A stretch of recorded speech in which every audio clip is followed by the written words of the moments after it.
Goeie en welkom bij het muzikale Dwarsplein van Friesland. Je hoort mij optredens van Jan Kobus Sunninga, Lisa Ploeger, de band Mams Name en een goed beteer mij Simon Keizer.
Ja, ze komt uit Drentewijze Hiet. Lisa Ploeger is nog hartstikke jong. Had intussen een behoorlijke carrière al op haar namerskreun wat betreft de muziek. En ik ben blij dat ze er eindelijk eens even is. Want ja, ze maakt het mooie vestjes. Ze had een goede band bij haar. En ze had een geweldige EP uitgebracht. Dus ja, net alleen een Frieske, maar ik Drentse acts ben altijd welkom in Noorderwien. We keren nou even om naar Friesland, naar Ljouwert. Vier fantastische muzikanten van de jonge generatie. En ze nemen zichzelf Mams Name live in Noorderwien.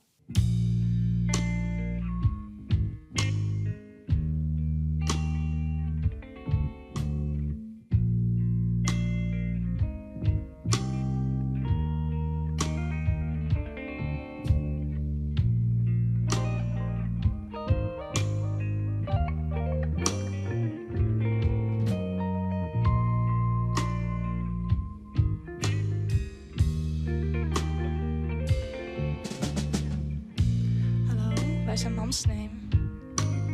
Bedankt voor het luisteren en voor het kijken.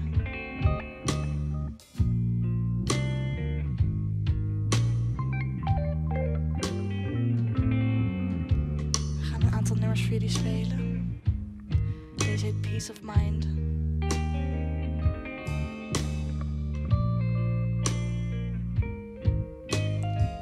plezier.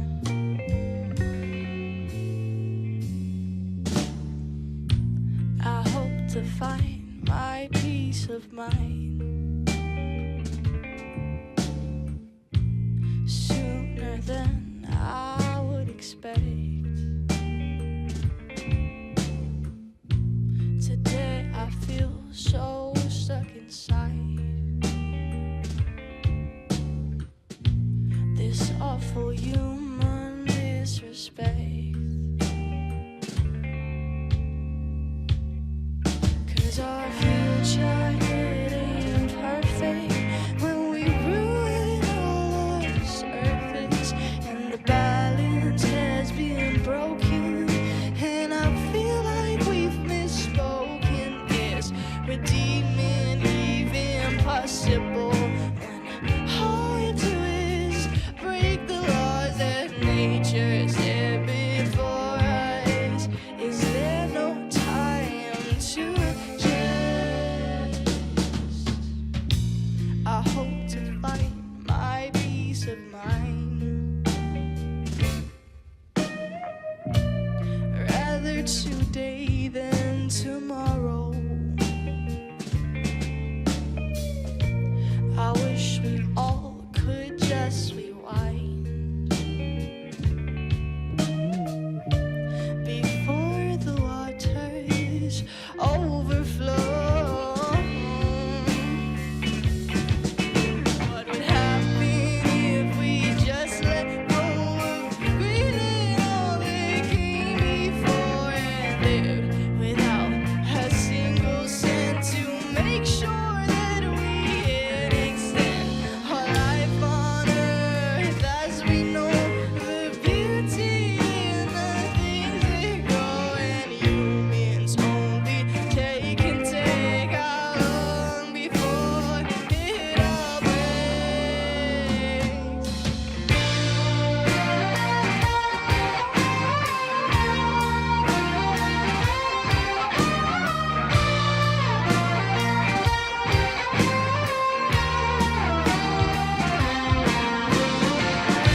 I did find my peace of mind.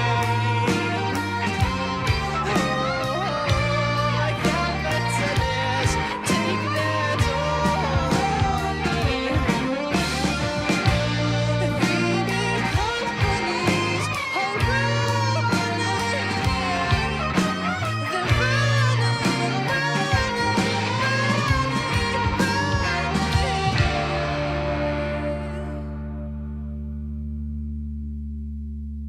Ja, toffe. Na je band, hier uit Grace en Ljouwert, wij maar even bij zitten. En dat gaat natuurlijk om Mams Name. Het kerm en Lisa Ploeger, joe toch wel echt de jonge talenten. En die jouwen graag een podium. Maar straks heb ik nog Jan Kobus Seuninga. Die draait al even wat langer mee. Ooit begon natuurlijk met Jan Kobus Seuninga en Sien Kobus gaat naar Appelscha. Tjeburg komt hij mij een album uit onder de titel Voor de Eeuwigheid. Dat gaat hij presenteren in Neushoorn. Straks een optreden en ik peteer nog met Jan Kobus Seuninga in deze aflevering van Noorderwien. Maar eerst even dat orenverhaal. Hij komt uit Volendam. Hij wie hier ooit te gast met zijn maat Nick. Ja, Nick en Simon. Simon Keizer komt naar Friesland af voor een optreden in verband met zijn nieuwe album. Dat heet Ruimte, oftewel Romte. Ik hier in de studio. Hij speelde hier met zijn verste gitarist. En we hier even over het verliezen, het heden, zijn nieuwe album en natuurlijk dat optreden op het Jereveen. Simon Keizer. Maar als ik in je ogen kijk, dan zie ik elke keer een ander. Want dit doe jij eens wat water bij de wijn. De tijd die je net omschrijft, 2009, dat was echt de all-time high periode. Dat is één grote blur. Ik weet het ook niet meer. We zijn hier ongetwijfeld geweest. Maar ik heb heel veel is één blur. En dat is prima. Maar ik heb het nu liever wat overzichtelijker. En dat is een heel groot verschil. Het is alsof je er altijd al geweest bent. Het is alsof ik het allemaal beleefd heb met jou. De ups en de downs. En alle momenten daartussenin. Nou, ik heb gewoon een interessant traject gehad afgelopen jaren. Toevallig, je zegt ik ben 40, zo begint mijn show ook. Het is een prachtig punt om even bij stil te staan. Het is een mooi eikpunt, een beetje reflecteren op het leven. En ik ben heel dankbaar voor alle successen. Maar de twist zit hem in het vervolg van deze zin, omdat ik weet dat daar het geluk niet zit. En dat zal ik in de theatershow meer uitleggen wat ik daarmee bedoel. Maar ik ben super dankbaar voor alles wat we hebben mogen meemaken. En ik ben achter dingen gekomen daardoor. Ik nam het voor lief, maar ik wil liever anders nemen. Naast het nemen wil ik vaker aan je geven. Dus heb je even, want deze komt rechtstreeks uit mijn hart. Dat is sowieso bij mij. Mijn liedjes die ik maak kennen niet vaak meer dan 4 akkoorden. Het zijn wel de mooiste liedjes, Dat toch? klopt, dat klopt. De meeste popsongs bestaan uit 4 akkoorden. Als ik een liedje schrijf, begint het wel altijd met de muziek. Maar ik heb altijd een notitieboekje of een notitie-app. En dat is een ongoing proces met mooie spitsvondige tekstdingetjes wat ik leuk vind om te noteren. En als de muziek daar is, ga ik voelen, oké, welk thema hoort hierbij? Dat is mijn aanpak altijd. En wat de show betreft, heb ik een super interessant verloop mee mogen maken. Als voortraject ben ik eens gaan praten met echte theatermensen, zoals een Brigitte Kaandorp. Die link zou je misschien niet direct leggen, omdat het is niet cabaret wat ik ga brengen, maar ja, het is wel een theatershow. En zij vertelde dat zij altijd begint met de liedjes van haar show, wist ik ook niet. En dan schrijft ze de liedjes aan elkaar met anekdotes. En als ze daarmee klaar is, dan pas heeft ze een overview en denkt ze, oké, dit is mijn verhaal dus. Dan zorg ik voor deze volgorde. Dat klonk voor mij als achterstevoren. Ik vond dat een heel bijzonder verhaal. Maar het is bijna eng om te ervaren dat het exact nu bij mij zo is gegaan.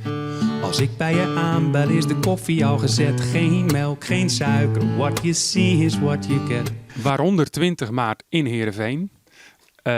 Dat is natuurlijk dat is de leukste, hè? Laten we eerlijk zijn.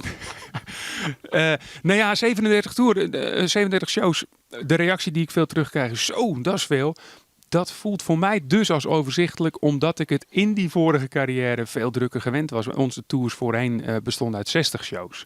Dus dan is dit heel erg doable. En er zijn alweer allerlei ideeën voor daarna. Ik schrijf veel met andere personen. Maar dat is nog eventjes onder de radar. Wat nu voor mij de focus is dit album en deze show. Na na na na na na na na na na na na na. Weet dat ik verdomd veel van je hou.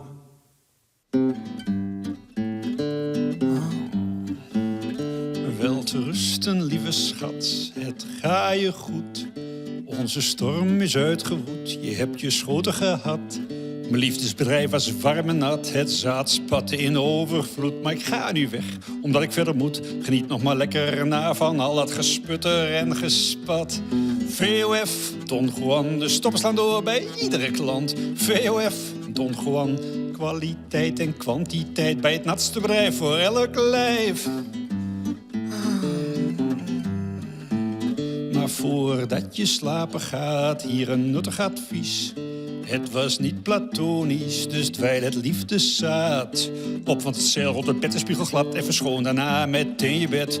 Trek de matras de wringer heen en neem daarna een lekker warm bad. Je lijkt behoorlijk afgemat. VOF, Don Juan, de stoppen slaan door bij iedere klant. VOF, Don Juan, kwaliteit en kwantiteit bij het natste bedrijf voor elk lijf.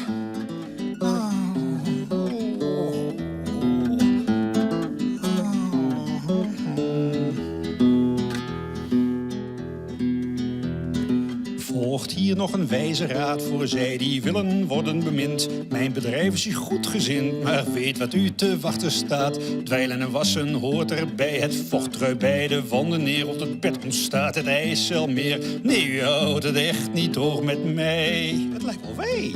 VOF, Don Juan, de stoppen slaan door bij iedere klant. VOF, Don Juan, kwaliteit en kwantiteit bij het natste bedrijf voor elk lijf. VOF, Don Juan, de stappen slaan door bij iedere klant. VOF, Don Juan, kwaliteit en kwantiteit bij het natste bedrijf voor elk lijf.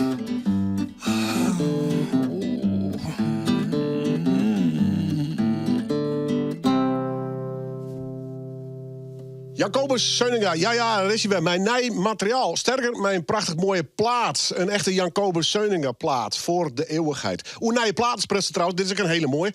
Dan neem je een EP, dus die een beperkt aantal nummers op. Hij komt van Lisa Ploegers, die komt uit het prachtige provincie Drenthe. Ik vind dat ze al heel lang mooie muziek maken. Dus ik denk, ja, reden genoeg om er eens even nu te doen met de hele band. Een mooie titellek en We're all just human beings. Ik neem naar Lisa toch. Lisa, welkom. Hoe gaat ie? Goed, ja. Stel even de band voor als je wil. Ja, we hebben hier aan mijn rechterkant hebben we Slim op elektrische gitaar. Ja. We hebben hier op cello Sebastiaan. Op de bas hebben we Lucas.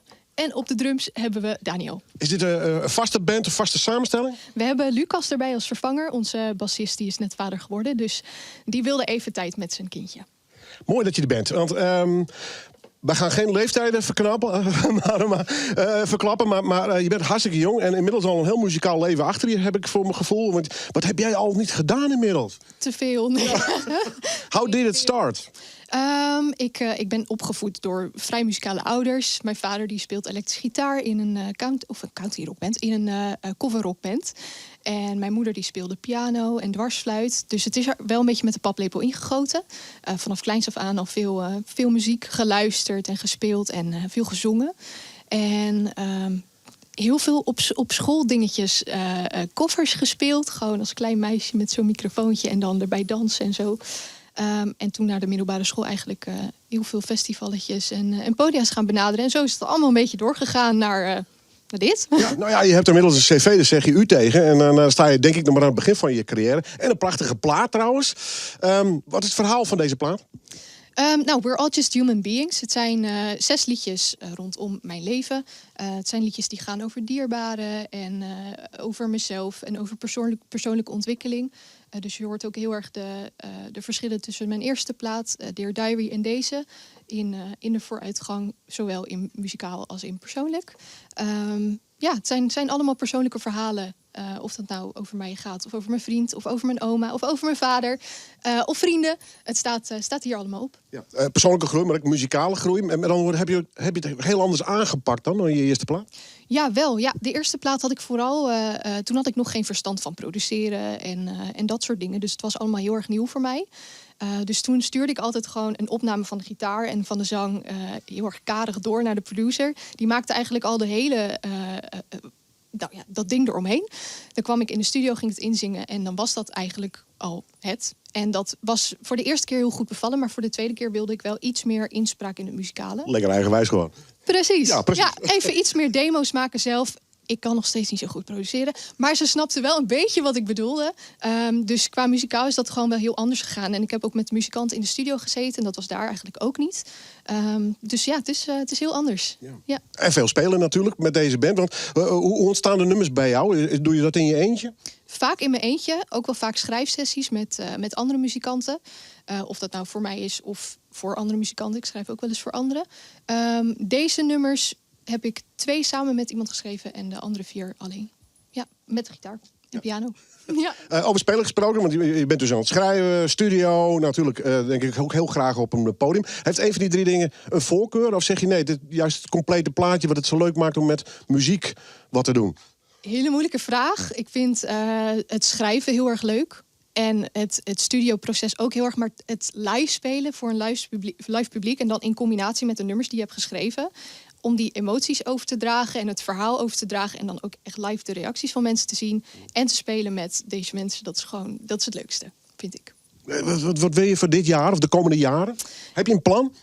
Ik heb een plan. Ik ben weer aan het schrijven, veel voor een nieuwe plaat. En daar ben ik veel mee bezig. Nog niet de studio ingedoken, maar echt nog in het schrijfproces. Om daar even goed de tijd voor te nemen. Goede rode draad ervoor te nemen. Dit waren heel vaak losgeschreven liedjes die uiteindelijk samengebundeld werden. Maar ik wil voor de volgende plaat echt een goed rode draad en daaromheen schrijven. En voor de rest veel spelen. Veel bezig met festivals, werven. En we spelen al op een aantal hele leuke festivals, mag ik nog niet zeggen. Maar hou mijn website in de gaten. Veel bezig daarmee. Ja. En dus zo snel mogelijk Nederland veroveren, of wil je nog verder? Hele wereld. Ja, hè? Ja, toch? Ja. Nee, we zijn... Wat speel je veel in Drenthe zelf? Ja, ook wel. Het meest in Groningen, denk ik. Grote stad natuurlijk, hè? Meer mogelijkheden. Ja, en veel muzikale dorpen er ook omheen. Drenthe ook wel. Veel in Emmen gespeeld. Wel het muzikale hoogtepunt van Drenthe eigenlijk. Moet ik uitkijken dat ik dat zeg, want ik woon in Assen. Vinden ze niet leuk om te horen misschien. Maar goed. Nee, maar zit er in Emmen een wat actievere muziekscene? Ja, in Emmen, rondom Emmen schrijf ik ook het meest. Er zitten de meeste muzikanten. Rondom Emmen zit ook de coachingstrajecten waar ik aan mee heb gedaan. Het laatste zit dan toevallig in Groningen. Maar heel veel rondom Emmen gedaan.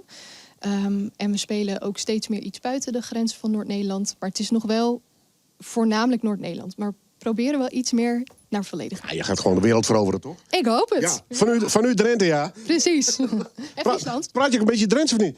Nee. Nee. Nee, sorry. Nee. ABN. Ja, dan kan ik het ook verstaan. Ja, nee, precies. Ja, nee, ik kan jou in het Fries niet verstaan. Nee, ja, nee, nee, zo hebben we allebei een ding. Ga je wel in het Fries aankondigen? Ja, nee, is goed. Helemaal goed. Hey, P. Zuid, hoe kun je hem krijgen? Is hij te bestellen of is het vooral de streamingsdiensten waar je moet zijn van Lisa Ploeger? Je kunt hem op Spotify beluisteren, maar je kunt hem ook als plaat kopen bij shoppen.lisaploeger.com. Kijk. Daar is hij gewoon te bestellen. Ja. En ik ben blij dat ze er is. Want wij zorgen wel degelijk eens even hoe de muzikale grenzen van deze provincie. Dan komen we dit soort talenten zien met fantastische muzikanten hier in de studio. Noordwien Live dus. Mij, Lisa Ploeger.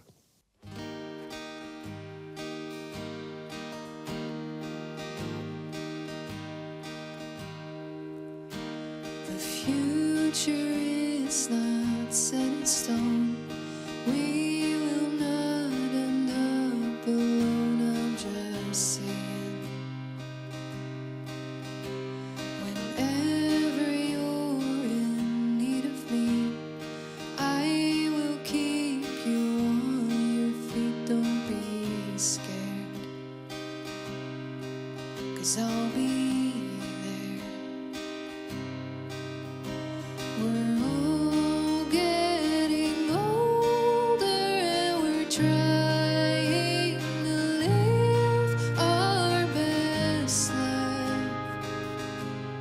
We aim for the skies. Important ones will always stick. Don't be scared, they'll run for it. You're their star.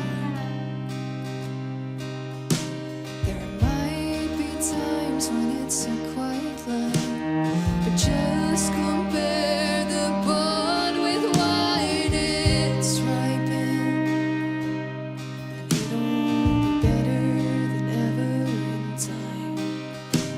We're all getting older and we're trying to live our best life. We aim for the sky. What people don't tell is that you don't have to do this all alone. There's always someone.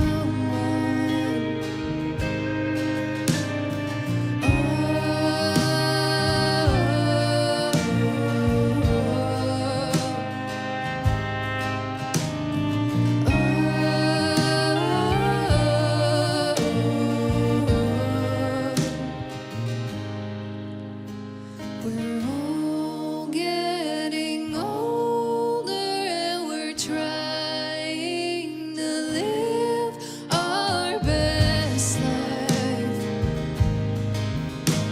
What people don't tell is that you don't have to do this all alone. There's always someone.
Lisa Ploeger uit die prachtige provincie Drenthe. Ja, en dan lijkt nog in Assen waar je... Nou, wat wil je nou nog meer? Nou, misschien wel onder dokken in een heel iets dwarpje waar je. Wat Jan Kobus Zeuninger doet. Ik zal het dwarpje zelf net nemen. Maar dan staan aan de fans al even door, Jan Kobus. Hoe is het? Goed hoor. Ja? Ja. We hebben een feestje. Want Jan Kobus, voor de mensen die het door de winkel van de radio kennen... ik hou een aantal tracks eruit van zien. Nee album, ik laat hem even zien. Jan Kobus Zeuninger, Voor de Eeuwigheid. Ja, Wat maken we mij deze titel, Jan Kobus? ja, je moet je een beetje indenken en ik heb goede hoop. Is Ja. dit een document voor de eeuwigheid? Nee, dat gaat meer over dat ik voor de eeuwigheid ben. Hè, ik heb nog geen plan verder, dus dan moet dat maar. Zo staat Wolf. Voor de eeuwigheid leven? Meteen van die hele moeilijke vragen, Willem. Doe verzins aan titel. Dood is ook maar dood, daar heb ik niks aan. Dus, maar het is wel rustig misschien. Maar, Maar als je net weet dat het rustig is en helemaal niks... dan wat bedoelt er dan hoe, hè?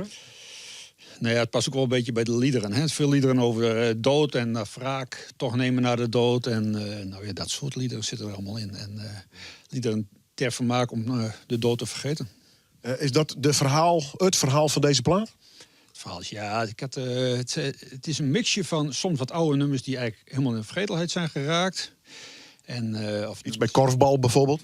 Precies. En ook daar is meer een nummer van, daar was ik eigenlijk niet tevreden hoe het was opgenomen ooit. Dus, en een aantal nieuwe nummers en dat is een soort mix. En allemaal wat maffe, morbide nummers zijn het allemaal, over het algemeen. Ja. Ontsteert dat vanzelf of is dat van tevoren in de holle? Nou, de laatste cd's waren wel wat serieuzer. En ik dacht, en ik had er toch meestal ook heel veel mafmateriaal. Ik denk, op zich is het ook wel eens mooi om zo'n eenheid te maken. Zo. Want ik zeg een mooie opkondiging van jezelf. Droogkloot en poëet. Ja, dat heeft ooit een keer in een recensie gestaan. Dat vond ik op zich ook wel weer leuk klinken. Kist je die wel in fine? Ja, dus, ik vul maar in. Ja. Nee, maar past dat dan bij zo'n plaat en het idee was daarbij had? Ja, het past er altijd wel bij. Ik probeer toch die teksten net iets extra's te geven. Voor toen ik nog het Engels schreef, ja, als je dat dan terugleest, denk je, ach, dat is het ook niet helemaal, hè? Nee. Hoe is het ongepakt? Ik bedoel, ja, thuis, alleen, misschien onder de keukentafel, maar dan? Thuis eigenlijk al opnames gemaakt. Voornamelijk op deze gitaar. En een paar, haast alles zelf gedaan. Dochter zingt nog 1 nummertje mee. En de vrouw zingt nog een nummertje mee. En ik heb Ja, wat oudere stem, inderdaad. Ja, en, dat is een soort familieproject worden. Nee, dat is maar bij 2 nummers of zo. En op 1 nummer speelt Dick Verstijk nog viool. En dat is zo'n beetje. En toen is al materiaal naar Joop van der Linden van Amsterdam Klezmer gegaan. En die heeft het gemixt. Okay. En dan later een album. En die maar presenteerd worden, hè? Ja, die met, ik dacht, dat moet maar even. Ja, Dus, ik zal even de poster pakken. Ja. Lees ik even het albumdel. Want het feestje, dames en heren, is 16 februari. Het zal alweer plakvinden in Neushoorn, hier in Ljouwert. Voor de eeuwigheid. Misschien ook wel een concert voor de eeuwigheid. Je weet het maar nooit. Ja, ik hoop het. Het concert van het jaar al. Het zal leuk wezen. Hè? Ik luister dus wat muzikanten vrijgehaast om mij te doen aan die mickies. Ja, was ik druk mee bezig. Maar in ieder geval Julian Dijkstra en Sander Veldman gaan meedoen. Dus ik speel in de eerste set integraal het nieuwe album. En in de tweede set gaan we met z'n drieën ook wat doen. En dat zou je bijna denken dat Deun Verzeun is. Ja, dan komt het wel. Ja, bijna. Ja. Komt heel dicht in de buurt. Ja, komt heel dicht in de buurt. Ja, precies. Mooi feestje dus. 16 februari, de presentatie. En dan is er dan verder nog promo-dingen doen of oorzaken. Nou, Je staat bij de landelijke omroep. Wist nog een van een mooi lang interview. Ja, in ieder geval Radio 5 wordt in ieder geval draait. En voor de rest is even afwachten wie hem gaat draaien. En dan verwacht ik binnenkort ook de eerste recensies wel. En gewoon regelmatig spelen nou. Hè? Ja. Want van 2024 gaat verder nog plan? Ja, er komt ook nog een... ik ben met Dick Verstijk ook nog met een nieuw album bezig. En de planning is dat in september, oktober moet dat uitkomen. Okay. En dat album heet Harlingen. Drokken oor dus. Jawel. Maar eerst dit feestje. Precies. Het is trouwens, want het is zelfs album als het uitbrengt. Ben je dan blij dat het clear is? Ja, uiteindelijk ben je toch weer blij dat het allemaal loopt. Ja, dat Spotify is een beetje verveeld. Maar het is nou eindelijk gelukt om hem weer op te zetten. Dus, maar dat is een geknoei. En dat moet bij een Amerikaans bedrijf. Nou ja, goed, daar wil ik niet eens over zeuren. Nee. Okay. Blij dat het album er is. We hebben de eeuwigheid, dus we hebben heel veel tijd. Dus dat komt een keer goed. Het feestje is daar, voor de eeuwigheid. Neushoorn, 16 februari. Dat had we al even verteld. En ik liet allemaal nog een keer zien, want hij maakt het mooie festjes. Ironie, ja, humor, maar ik wil er maar een serieuze ondertoon. Het leven en de dier gecombineerd voor de eeuwigheid in Jan Kobus Seuninga. Ben ik het zo zeggen? Wat een prachtige conclusie, Willem. Wauw. Ik zeg niks meer. Mooi. Nou, dan jou heb ik nog een eeuwig sausje onder deze uitsturing, want hij gaat het ook nog live spelen hier. Live in Oorwien, Jan Kobus Seuninga.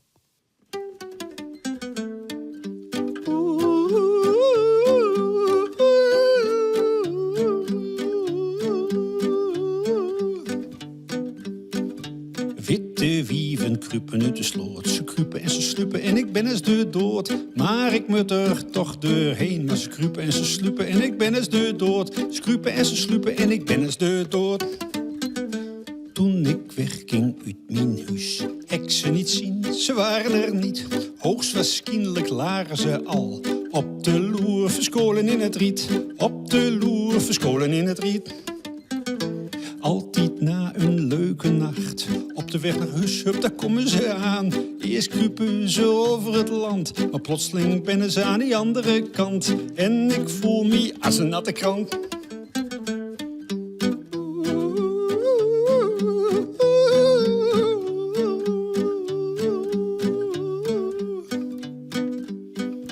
En dan komen ze mijn kant uit. Ja, dan is elke keer het probleem acuut. Want ze voelen niks, nee, ze wieken niet. 7 kleuren stront is wat ik skiet. Ja, 7 kleuren stront is wat ik skiet.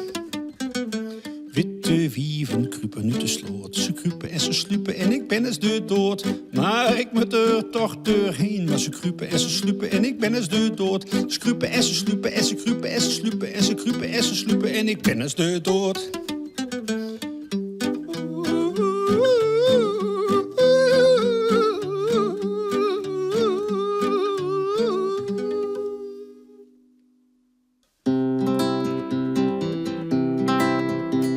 Alweer een dag aan het raam gestaan. Een bloempje open en dicht zien gaan. Een bloempje open, een bloempje weer dicht.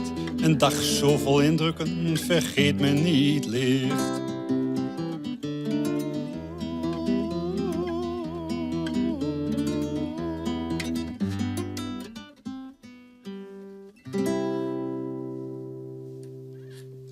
Jan Kobus Seuninga en zijn nieuwe album. Ja, wat had die man al een geweldige cv opbouwd. Fantastische bands. We zijn er alleen maar. Kobus gaat naar Appelschaatsje, weer solo.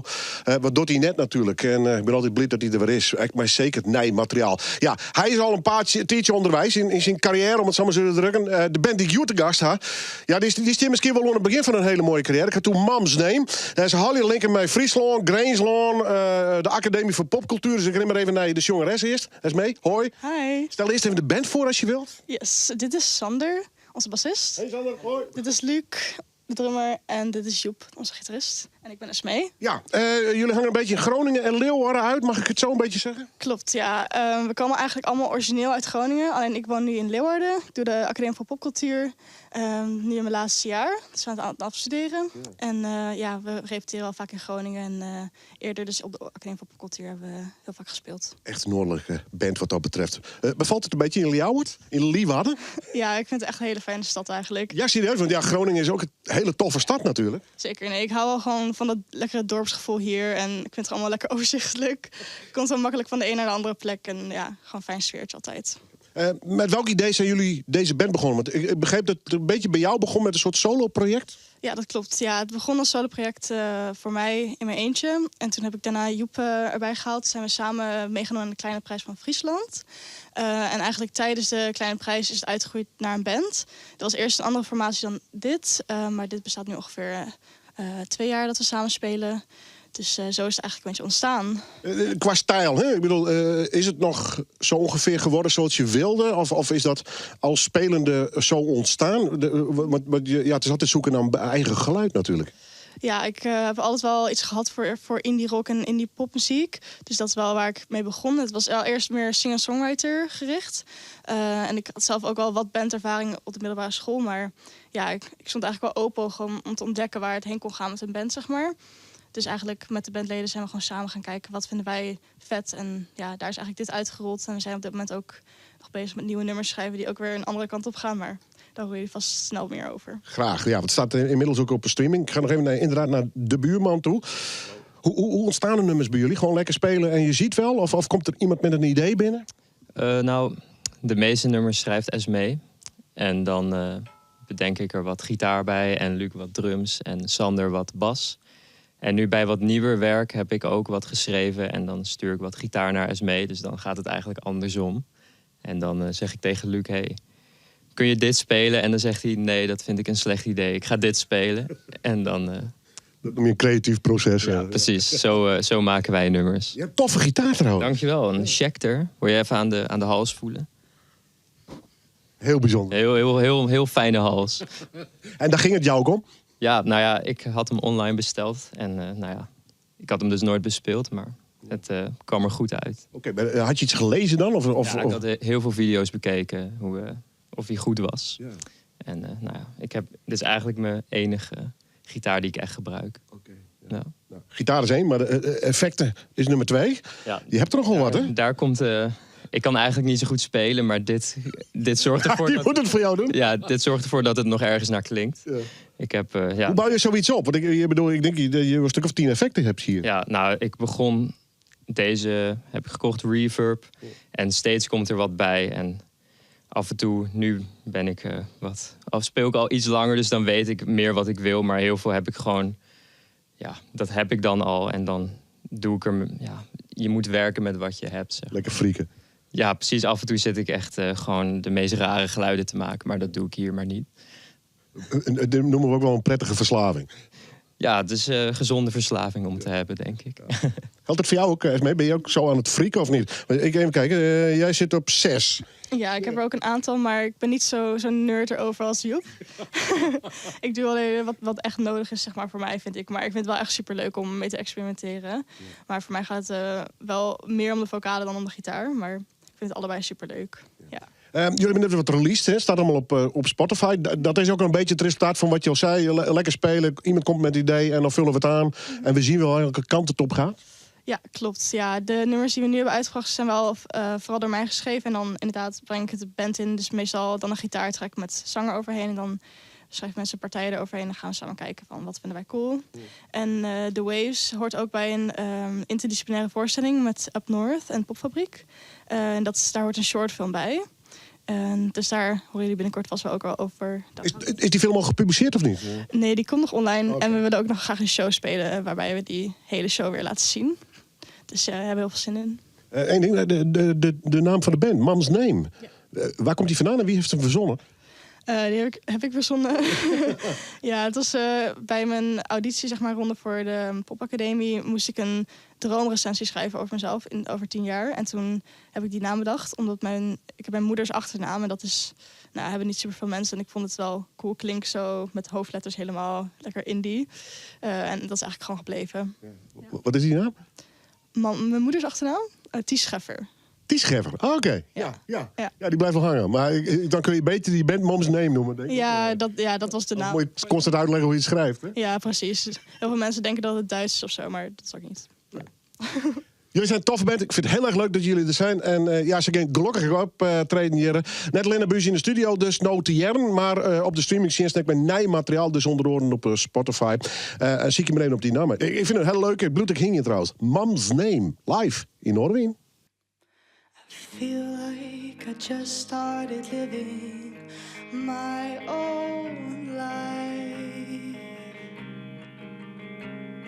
remembering every bad decision I feel sorry about. I didn't know that this day would come so fast. What if I am going to die? What if has become what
Ja, ze is juist maar weer. Begint alleen als singer-songwriter.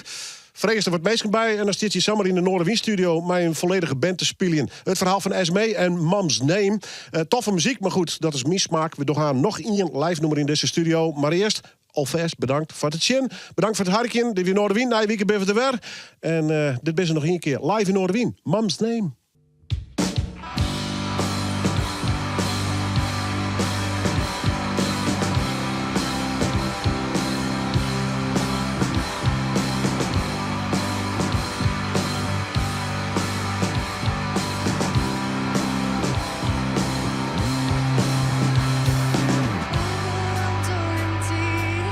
There's no nuance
in place where